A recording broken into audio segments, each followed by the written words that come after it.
המיקרופון לא אוהב אותי, אני מקווה שאתם כן תאהבו.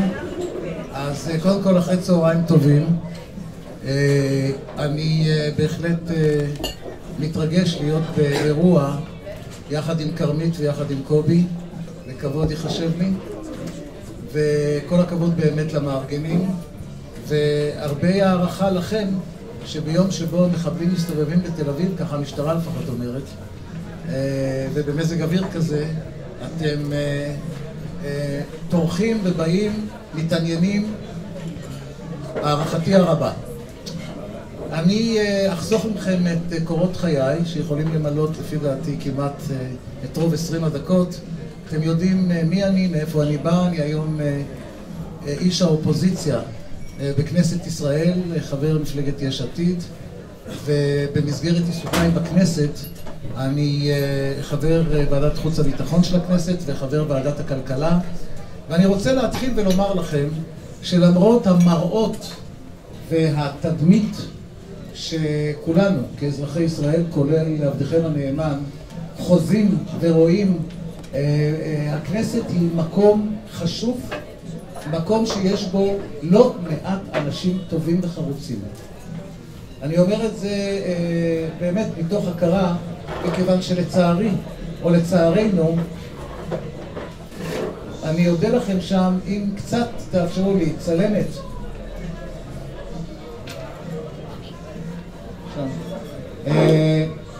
אני מודע למראות הקשים ולשערוריות ולפעמים לחוסר הרמה שאנחנו רואים לפעמים מעל מסכי הטלוויזיה.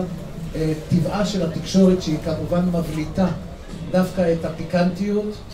בכנסת ישראל יש הרבה מאוד חברות וחברי כנסת חרוצים, טובים, שעושים עבודת חקיקה ראויה, כמובן במגוון הדעות הפוליטיות שהכנסת מייצגת. אני לא נמנע על אלה שחושבים שממשלת ישראל עושה עבודה נאמנה, אבל את הביקורת אני אומר תוך כדי במהלך דבריי. אני רוצה להתייחס לשני נושאים בזמן הקצר שניתן לי. אחת זה המעטפת החיצונית של האיומים על מדינת ישראל, והשנייה, לא פחות חשובה ולא פחות קריטית, זה המעטפת הפנימית. אני אתחיל מטבע הדברים מהמעטפת החיצונית. אני אנסה לא לחזור על דברים שכל אחד מאיתנו שומע, יודע ובקיא, או חושב שהוא בקיא, מהתקשורת. אין בכלל ספק שהשנים הבאות, גבירותיי ורבותיי, יביאו אותנו לעימותים אסימטריים. כשאני מדבר על עימותים אסימטריים, זה אומר מבצעים, קרבות, עימותים, אולי אפילו מלחמה, בין צה"ל, שהוא צבא מאורגן, ממוסד, יעיל, טכנולוגי מאוד, מוטיבטיבי מאוד, ציוני, לבין קבוצות טרור. ומטבע הדברים זאת תהיה מלחמה אסימטרית מאוד דומה למלחמה או למבצע שכולנו חזינו בצוק איתן. זה אומר בראש ובראשונה שמדינת ישראל צריכה לשנות שינוי דרמטי את תפיסת הביטחון שלה. בתוכנית העבודה החמש-שנתית שהרמטכ"ל שלנו מוליך בימים אלה, שנקראת תר"ש או תורת גדעון, המלחמה האסימטרית מקבלת את הווליום הרצוי, את הווליום הנכון,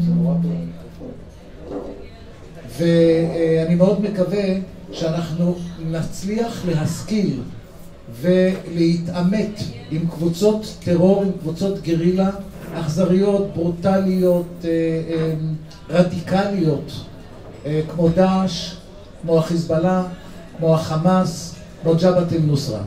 לא צפויות בעתיד הקרוב מלחמות בין מדינתיות. וזו נקודה מאוד קריטית שמשליכה לא רק על תפיסת הביטחון הרצויה, וזאת שאני מניח תתגבש, אלא יש לה השלכה ישירה גם על המאמצים המדיניים. אותו משא ומתן מדיני אזורי או מול הפלסטינים שממשלות ישראל האחרונות לא הצליחו ליזום אותו, לא רק בגללם, אבל בעיקר בגללנו. צריך לומר, ואני לא אהיה כאן סניגור של הפלסטינים, גם בגלל הפרטנר הבעייתי, הפרובלמטי, שיושב סמוך לנו. יחד עם זאת, אני כבר בהקשר הזה רוצה לומר, ולא באמירה מובלעת, לא בסוגריים, שלטעמי העובדה שממשלת ישראל לא מצליחה, אולי לא רוצה, ליזום מהלך מדיני כלשהו, ולא חשוב מאיזה צד של המפה הפוליטית אתה מגיע, מהלך שיביא אותנו, אם לא לחוזה שלום, לאיזשהי סוג של הסדר, לאיזשהי סוג של פשרה, שתאפשר לשני הצדדים לחיות חיים שקטים יותר, היא באוכרינו. ואין ספור הזדמנויות נקרו על ידינו בשנים האחרונות. אולי החזקה והמשמעותית ביותר קרתה השבוע, בקרע הנורא בין סעודיה לבין איראן. אני טוען, זו תקופה ארוכה, שלמדינת ישראל יש זהות אינטרסים מאוד בולטת ומאוד משמעותית בינינו לבין הגדולות במדינות ערב. יש בעיה? בינינו לבין הגדולות במדינות ערב, בינינו לבין סעודיה, לבין מצרים, לבין ירדן, לבין רוב מדינות המפרץ. ושני האינטרסים הבולטים זה האינטרס האנטי-איראני, דבר שקיבל ביטוי מאוד משמעותי בשבוע האחרון, והאינטרס של המלחמה באסלאם הרדיקלי.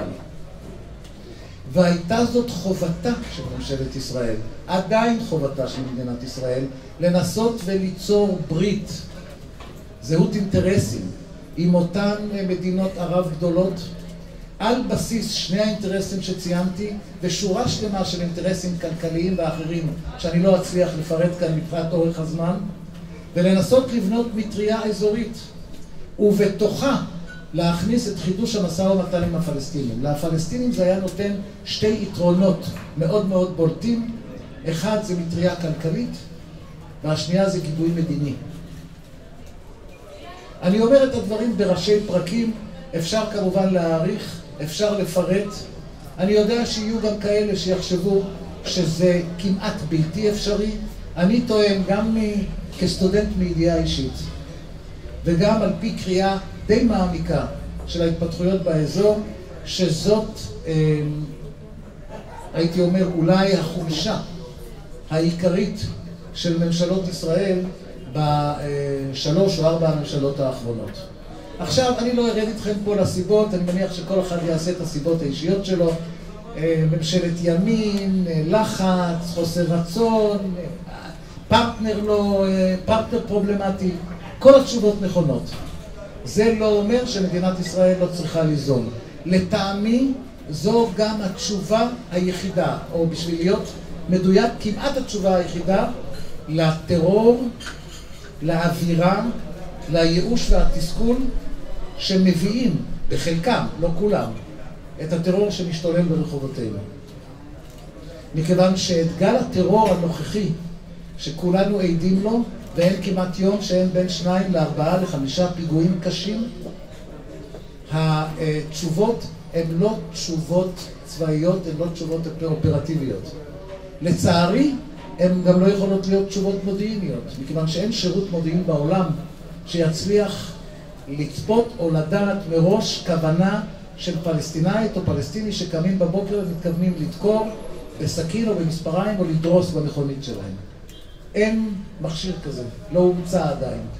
ולכן התשובה היא לא תשובה צבאית, היא לא תשובה אופרטיבית, למרות שלאזרחי ישראל ולכוחות הביטחון באמת מגיע שפו על הערנות, על הדריכות, על העובדה שרוב רובם של הפיגועים מסוכלים, אבל התשובה היא תשובה בסופו של דבר מדינית. ואת התשובה המדינית שלי, או את ההצעה שלי, שהיא לא מקורית שלי, אבל היא בהחלט מסתובבת ברחבי העולם, לצערי הממשלה הזאת לא מקדמת. הייתי יכול עוד להעריך רבות ולספר לכם מה קורה בסיני, ומה קורה בחיזבאללה, ומה אני מעריך לגבי סוריה, אבל מפאת קוצר הזמן אני אעבור ישר למעטפת הפנימית. אני חושב שבין המעטפת החיצונית, מעטפת האיומים החיצונית, לבין המעטפת הפנימית, יש קשר בלתי אמצעי וחוסנה של מדינה, חוסנה של אומה, חוסנו של ציבור, נמדד גם בהתנהגות היומיומית שלו, ואנחנו הפכנו, ידידיי וידידותיי הצעירים, לאומה חסרת סבלנות, חסרת סובלנות, חסרת חינוך, שמדברת בשפה בוטה, בשפה גזענית, שאין לנו את היכולת המינימלית, ואני כמובן לא מדבר אליכם, אני מדבר אל כולנו. אין לנו את היכולת המינימלית לשמוע את דעתו של האחר. אנחנו חסרי חינוך, אתה רואה את זה בכביש, אתה רואה את זה בכנסת. ומי שיש לו טענות אל הכנסת, אני אומר לכם דבר אחד, שאני יודע שלציבור זה לפעמים לא כל כך נעים לשמוע. הכנסת, גבירותיי ורבותיי, זאת תמונת ראי של החברה הישראלית. לא נעים, אבל אנחנו רואים את עצמנו כל יום בראי, גם את הדברים הטובים והחיוביים, אבל גם את הדברים המכוערים. ולכן, הדבר שאני חושב שהוא אולי החשוב ביותר, זה מעבר לשינוי סדרי עדיפויות של מערכות החינוך ומערכות הרווחה, כל הדברים האלה ידועים ודובר בהם רבות. אני חושב שצריך לחזק או לעשות מהפכה של חוק וסדר. צריך לחזק את המשטרה, צריך לחזק את יחידות התנועה ואת יחידות החקירות ואת יחידות המודיעין ואת היחידות של יח"א שחוקרות שחיתויות. וצריך לחזק גם את שירות הביטחון הכללי באותן נקודות שהוא חלש בהן ומתקשה בהן. אני לא בעד שלילת חופש ביטוי. אני חושב שביקורת, אני חושב שבקרה, אני חושב שהעלאה של דברים בציבור היא חשובה, היא נכונה והיא מועילה. אבל אנחנו הפכנו לאומה, תסלחו לי על הביקורת, אני מדבר גם אל עצמי, לא רק אליכם. שאנחנו, כאשר ערבי ישראלי יורה בדיזינגוף, פיגוע נוראי, טרגי, קורע לב, כל מה שאנחנו מחפשים זה את המחדלים. אנחנו מחפשים את המחדלים, אנחנו לא נותנים מספיק גיבוי, אנחנו לא נותנים מספיק חיזוק, אנחנו לא מחזקים את אותן מערכות שאמורות בסופו של דבר לחזק את מה שנקרא חוק, סדר, חינוך, ערכים, ואנחנו הפכנו לאומה או לציבור, אני יודע שאני עושה הכללה, שהיא כל כך אלימה, והרשתות החברתיות, זה פשוט מי שאני, לשמחתי, לא יודע להשתמש כמעט בפייסבוק, אז זה נמנע ממני, אבל יש לי ברוך השם עוזרות ועוזרים, ולפעמים מקריאים לי, זה פשוט לא יעלה על הדעת. איך אנשים כותבים, איך אנשים מתבטאים, איזה חוסר נימוס, איזה חוסר חינוך. לפי דעתי הבעיה הפנימית שלנו, הבעיות הפנימיות שלנו, מעבר כמובן לכל אותן בעיות יסוד של פריפריה מרכז, של עוני בעלי הון, כל אותם דברים שחלק לפחות מאיתנו נלחם בזה ומנסה לשנות את זה, אנחנו הפכנו לאומה אלימה, גסת רוח וחסרת חינוך. ואם אנחנו לא נצליח לשפר את הדברים הללו, וזה גם עניין של כל אחד מאיתנו, זה לא רק עניין של ההנהגה. נכון שתמיד אפשר לפתור בצורה יחסית די קלה, ולהגיד אנחנו לא מקבלים דוגמה נאותה מהמנהיגים שלנו. נכון. אבל זה לא פותר אף אחד מאיתנו. לא פותר אף אחד מאיתנו, ואני חושב שכשאתה מחבר את הבעיות שיש לנו במערכת הפנימית למערכת החיצונית, אנחנו נמצאים באיזשהו סוג של הידרדרות, לא רק תחושתית, לא רק תדמיתית, שלא לדבר על בינלאומית. מדינת ישראל הופכת יותר ויותר להיות מדינה מוקצה. זה לא רק הסימון של המוצרים מההתנחלויות, זה לא רק החרמות האקדמיים, זה ישראל שהייתה מדינה מובילה, מדינת מפתח. והיא עדיין בכמה תחומים, בוודאי בתחומי המדע והיצירתיות, אבל בתחומי המדינות, בתחומי יחסי החוץ שלנו, אנחנו הולכים ומתדרדרים, ואנחנו צריכים לאסוף את עצמנו בידיים, ואנחנו יודעים גם לעשות זאת. כאשר חס וחלילה מתרחשת עלינו מלחמה או מתרחשים עלינו אסונות, אנחנו יודעים לחבק אחד את השני, ואנחנו יכולים לחבק את האחר, ואנחנו יודעים לחבק את החלש. אבל כאשר הדברים פחות לוחצים, או לא נמצאים בנקודות משבר, אנחנו מתפזרים לנקודות שאני באמת חושש שעלולים להביא אותנו למקומות באמת לא רצויים. אני לא פטליסט, אני לא חושב שאנחנו רואים כבר באופק את סופה של המדינה, חס וחלילה. זה גם לא יקרה. אבל אנחנו יכולים בהחלט למצוא את עצמנו במצב שאם מדינת ישראל לא תלך למשא ומתן מדיני, זאת תהיה סופה של הציונות. אנחנו מדרדרים לכיוון מדינה דו-לאומית. ומי שרוצה לחיות במדינה דו-לאומית, כנראה שלא ירד לשורשיו העמוקים של מהי המשמעות. שלא לדבר על ההיבטים הדמוגרפיים. שלא לדבר על היבטים ערכיים. וזה בכלל לא חשוב באיזה צד של המפה אתה יושב. זה בכלל לא חשוב. אז אחרי שעשיתי לכם קצת שחור ומאיים, אני רוצה לסיים את הפתיח שלי בכך, ואני באמת חושב ככה, שיש לנו הפוטנציאל, היכולות, הכישרון, היצירתיות, היא באמת פורצת כל דמיון. ואנחנו צריכים לתעל את זה לכיוונים הנכונים, אנחנו צריכים לתעל את זה למישורים הנכונים, וזה ביכולתו של כל אחת ואחד מאיתנו.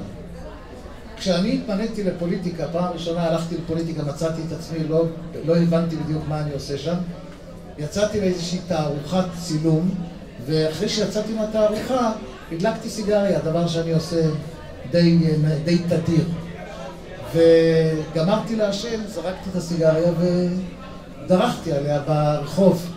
אני ניגשת אליי איזה גברת, שמה לי יד על הכתף, היא אומרת לי, ומי בדיוק ירים את זה? אז התכופפתי, הרמתי, התנצלתי, ואמרה לי אשתי, כנראה הייתי יום אחד בפוליטיקה. אמרה לי, כנראה הפוליטיקה שינתה אותך. אנחנו צריכים כולנו להשתנות. להשתנות, אני מתכוון, לעשות כמיטב יכולתנו, על מנת שמי שאנחנו פוגשים בכביש, מי שאנחנו פוגשים באוטובוס או בתור, יתנהג אחרת. ואני חושב שזה ביכולתנו. אני חושב שזו משימה קדושה, ואני עוד פעם רוצה לשבח אתכם על זה שהייתם קהל כל כך קשוב, והגעתם, ולהודות למארגנים, ולאחל לכולנו שבת שלום. תודה רבה. אם יש, ניתנו לי 5 דקות לשאלות, אז בבקשה. בבקשה, גברתי. תקומי רק.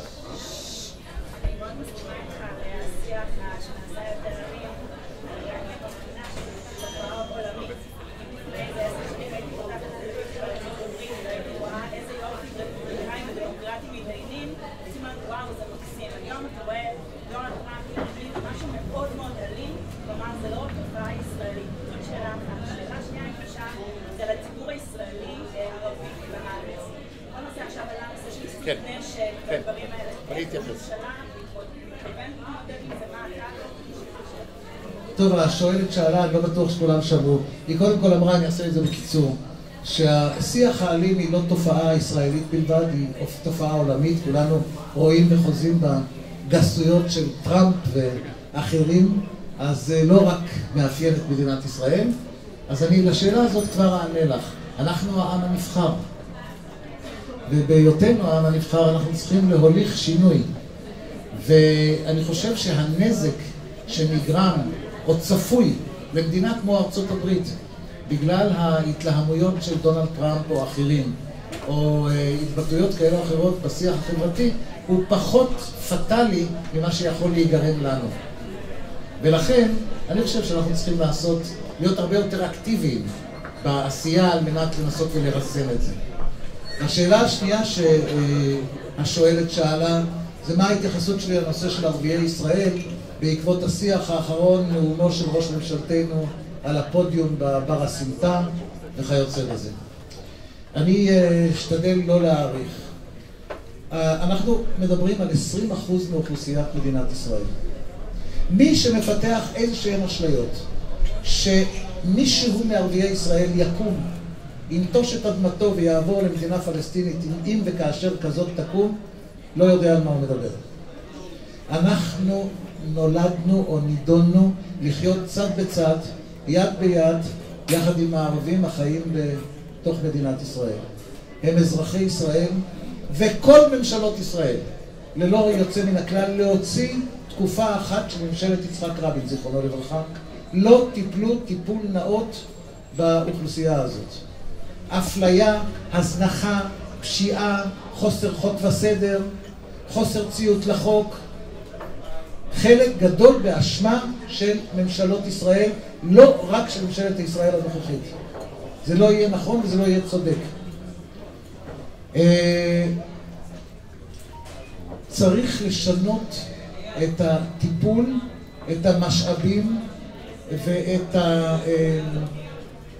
תופעות הגזענות, גם הקלה יותר וגם החמורה יותר כלפי האוכלוסייה הזאת. אני אומר לכם כמי ש35 שנה מחייו עסק יום יום לילה לילה בביטחון. ערביי ישראל מבחינה ביטחונית הם אוכלוסייה נאמנה למדינת ישראל. כמות הערבים הישראלים שמעורבים בטרור היא מזערית, היא קטנה מאוד. נכון שבשנים האחרונות גם האלמנט האסלאמי וגם האלמנט הפלסטיני התחזקו בצורה מאוד משמעותית בקרב האוכלוסייה הזאת. וההזנחה והאפליה שהמגזר הזה במרכאות זוכה לו מממשלות ישראל העמיק את הפלסטיניזציה ואת האסלאמיזציה בקרב המגזר הזה. עכשיו, אני לא רוצה להוציא אותם נקיים לגמרי ואותנו, את הממשלות ישראל, אשמים לגמרי. תמיד אשמה מתחלקת, אחוזים כאלה או אחוזים אחרים. מאוד שמחתי על כך שממשלת ישראל סוף סוף החליטה לעשות תוכנית חומש של 15 מיליארד, אחר כך זה ירד ל10 מיליארד, עכשיו ישנה בכלל סכנה שלא יהיה גרוש אחד. כי החליט בנימין נתניהו שהיות וערבי ישראלי אחד, פושע, נבלה, דרק, שהחליט להרוג יהודים מסיבה שאנחנו לא יודעים מה היא, פלילית או חבלנית, אז צריך להעניש או להתנות את התקציבים האלה לערביי ישראל בבקשה של כל מיני דברים שהציבור לא יוכל לעמוד בהם. והוא הלך עוד והרחיק ומינה שני שרים, את יריב לוין ואת זאב אלקין, לא ידועים מאוד באהבת המגזר הערבי, להגיד את זה בחומרים בהמעטה. זה אומר שגם 10 מיליארד האלה יש סכנה גדולה, אם בכלל יגיעו. עכשיו, יכולתי להעריך בנושא באופן, איך אומרים, מאוד מאוד, זה דווקא נושא שאני מתמצא בו. אבל בשביל לנסות לענות, ובמשפט אחרון, אם לא יהיה שינוי דרסטי של ממשלות ישראל, אם לא תהיה פריסה נכונה של כוחות אכיפה, לא רק בנושא של הנשק הבלתי חוקי. יש כפרים ערבים במדינת ישראל שאת לא מרגישה בכלל שיש שם שלטון ישראלי. כנ"ל גם לשכונות במזרח ירושלים, שהמשטרה לא נכנסת לשם, שהעירייה לא מספקת לשם לא מים ולא חשמל. עכשיו, אני לא אומר את זה רק מתוך חמלה או אנושיות, אלא אם אנחנו רוצים שהאוכלוסייה הזאת בסופו של דבר תחיה לצידנו בפרמטרים נורמליים, אנחנו צריכים גם להשקיע, אנחנו צריכים להבין שאלה הם אזרחי ישראל, וזה לא סתם אזרחי ישראל, זה 20% מהאוכלוסייה. ואת זה צריך לקחת בחשבון, אבל אפשר לדבר על זה הרבה מאוד בבר שיח הבא. אדוני. החזון המדיני, איך אתם רואים אותנו ואת הפלסטינים? זו שאלה האחרונה בהחלט. טוב, אני התייחסתי לעמדה שלי בנושא של הוועידה האזורית. אני בהחלט חושב, קודם כל צריך להגיד עובדה אחת שאי אפשר להתווכח איתה. כל הסבבים של המשאים ומתנים בינינו לבין הפלסטינאים נכשלו. חלקם בגללנו, לא מעט בגללם. אני לא רוצה פה לחלק את האשמה, אבל האשמה בהחלט מתחלקת. זה לא רק בעיה של מדינת ישראל. זה לא יהיה נכון, אני חושב שזה גם לא יהיה צודק, לבוא ולהגיד שהכל אשמתה של מדינת ישראל. אהוד אולמרט שהתפרסם לאחרונה באופן די מסיבי, הגיש לאבו מאזן תוכנית שהיו בה, זה היה כמעט 96 או 97% של פתרון. ואבו מאזן לא ענה לו. אני לא אומר שזה היה מתקיים או לא היה מתקיים, זה היה בדיוק ערב חקירתו, אבל זה עניין טכני. מדינת ישראל, היו תקופות שמדינת ישראל עשתה מאמץ. אי אפשר לומר את זה בדיוק על שתי הממשלות האחרונות, אבל הממשלות הקודמות עשו מאמץ. היה מאמץ בזמן ממשלות של רבין, אפילו בזמן יצחק שמיר. היה ניסיון בינלאומי באמצעות התנעת התהליך דרך ועידת מדריד, היו באמת ניסיונות שכשלו. זה אומר שאין בכוחה של מדינת ישראל באופן עצמאי, בלי שותפים, בלי פרטנרים, ואני לא מדבר על פרטנרים בינלאומיים כמו ארצות הברית או רוסיה או מדינות אירופה, אלא במיוחד מדינות ערב.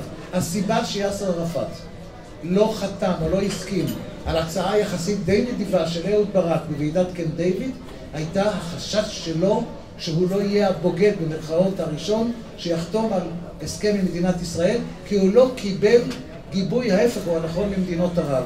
ולכן צריך ללכת לסוג מסוים של פתרון אזורי, בתוכו להכניס את הנושא של המשא ומתן, ודבר אחד מאוד מאוד חשוב, לא להגביל את זה בזמן. לתת לאירועים באופן הדרגתי, כי הבעיה העיקרית שעומדת בבסיס הנושא הזה זה חוסר אמון. כאשר בנימין נתניהו אומר בוקר טוב, אבו מאזן מסתכל אם זה לא אמצע הלילה. יש חוסר אמון טוטלי, ועד שאתה לא בונה איזה שהם יסודות, איזשהו מסד של אמון, אתה לא יכול להתחיל לדבר, ואתה לא יכול להגיע לעסק מאוד מאוד קשה ומסובך של פשרות. אני מאוד מודה לכם.